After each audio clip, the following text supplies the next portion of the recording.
bersama. Kita akan start dari yang kecil dulu di BP1 dan kita sudah, terima kasih Pak Bapak, kita juga sudah diberikan area cukup luas di BP2 sehingga yang tadi yang disampaikan di video ini bisa kita wujudkan secara bertahap dan ini akan menjadi yang membedakan ibu kota baru kita dari negara-negara lainnya sehingga ini akan menjadi suatu kebanggaan. Bapak Ibu, sebetulnya kalau kita bicara, kita sudah hampir 5 tahun bicara tentang sustainability, transisi energi, green energy dan sebagainya. Rasanya sudah capek juga kita bicara terus. Jadi memang saatnya kita action aja sekarang. Kita action dan kita lakukan dengan IKN. Karena apa yang sudah terjadi dalam 5 tahun ini tidak semuanya juga sesuai dengan apa yang kita harapkan. Kemarin saya baru saja hadir di Sarawak, di Houston, di mana seluruh perusahaan energi global itu hadir. Dan kalau kita lihat sebelumnya, sekarang semuanya lebih pragmatik, lebih realistis dalam melihat transisi energi.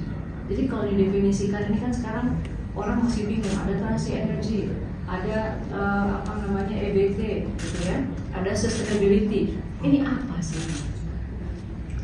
Jadi sebetulnya kalau kemarin, dan ini berbeda sekali dari situasi dari tahun-tahun sebelumnya, di mana semua perusahaan, semua negara sama sekarang bahwa energy security ini menjadi prioritas karena ini akan bisa mendukung ke arah pertumbuhan ekonomi suatu negara. Karena dengan adanya energi yang reliable, energi yang affordable, maka inflasi bisa kita tekan, pertumbuhan ekonomi bisa naik dan akan tercipta employment, ada penyerapan tenaga kerja. Jadi transisi yang dilakukan tidak lagi ugal-ugalan, tidak lagi terlalu cepat, tetapi betul-betul bertahap dan kita pastikan bahwa semuanya akan mendukung ke arah peningkatan pertumbuhan ekonomi negara.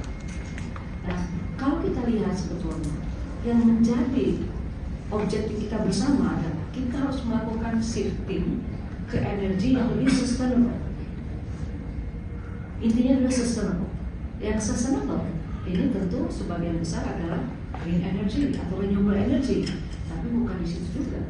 Setiap negara punya sumber daya alam masing-masing. Jumlahnya besar, apalagi dengan circularity teknologi itu juga akan jadi sustainable. Jadi kita sekarang shifting to sustainable energy yang juga kemudian bisa mendukung ke net zero emission. Jadi ada banyak yang bisa dilakukan oleh Indonesia, bukan hanya satu single solution membangun renewable energy, tapi kita punya new energy, kita punya carbon offsetting, storage facility, punya NBS. Ada banyak hilirisasi yang kita bisa buat, baik itu dari batu bara, dari oil, dari gas, dari bahan bakar nabati, yang semuanya dengan teknologi ini emisi bisa kita tekan dari mulai tahap upstream, mining, midstream, downstream.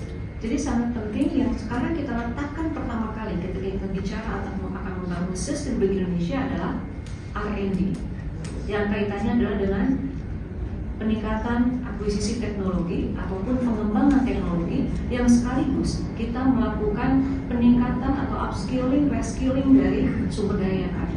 Jadi langkah yang kita buat ini adalah fondasi yang sangat penting karena Indonesia memiliki banyak sumber daya alam dari mulai yang fossil energy, new energy, renewable energy ini ada. Kita pun punya pasar yang besar karena energi consumption per kapita kita masih rendah.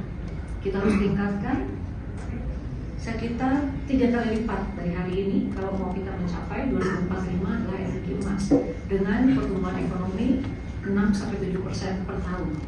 Jadi tidak boleh kemudian kita mengorbankan reliability dan energy security hanya karena kita ingin segera mencapai net zero emission, tetapi kemudian pertumbuhan ekonomi tidak ditopang dengan supply energy juga.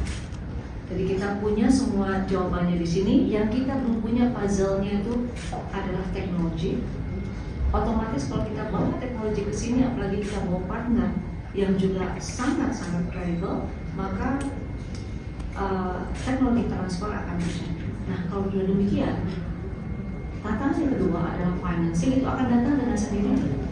Karena kita punya resource, kita punya pasar, terus kita menguasai teknologinya dengan sumber daya yang siap, karena kita akan bangun International Institute of Sustainability Indonesia (IKN). Jadi kita berharap dengan langkah kecil ini kita akan membuka kotak Pandora lebih besar lagi yang selama ini masih kusut. Ini mau mulai dari mana? Kita mulai dari sini, karena inilah yang paling penting, inilah puzzle yang selama ini missing di Indonesia.